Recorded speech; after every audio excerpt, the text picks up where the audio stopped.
こんにちは。今日は新しい資本主義、競争と共感というテーマでお話しいたします。近年、ビジネスの世界では従来の資本主義に疑問を投げかける声が高まっています。私は顧客と内部顧客である従業員を中心に据えた新しい資本主義の到来を予感しています。この動画では、なぜ新しい資本主義が求められているのか、その特徴についてご紹介し、長期的に持続可能なビジネス環境を築くためのアプローチについて考えていきましょう。従来の資本主義の課題。従来の資本主義では、株式価値を最大化させるために、顧客ニーズを満たし、利益を上げることが重視されてきました。しかし、株主中心主義の限界も浮き彫りになってきました。短期的な利益追求に偏り、長期の持続可能性や社会的な影響を見過ごす傾向がありました。一方で、従業員は企業の成長に重要な役割を果たしていますが、彼らの幸福や発展に対する配慮が不十分な場合もあります。従業員は内部顧客として企業価値の創造に貢献しており、彼らが成長することで企業全体が強化されることに着目すべきです。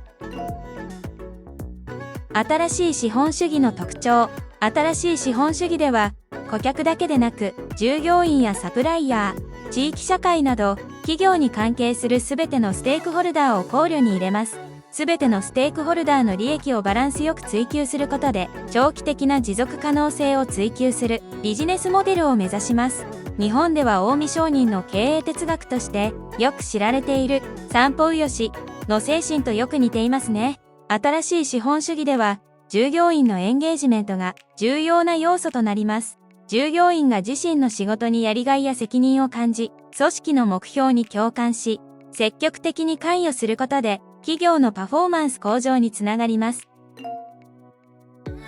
新しい資本主義の実践。新しい資本主義では、企業は短期的な利益の追求ではなく、長期的な競争優位を追求するための戦略が重要となります。ステークホルダーとの関係構築や従業員とのエンゲージメントの強化により、ブランド価値や企業イメージの向上、市場シェアの拡大などの実現を目標にします。また、新しい資本主義では、社会的な影響を考慮した経営も重要となります。企業の活動やビジネスモデルが、利益の拡大だけではなく、社会課題の解決や持続可能な開発目標 SDGs の達成に貢献することが求められます。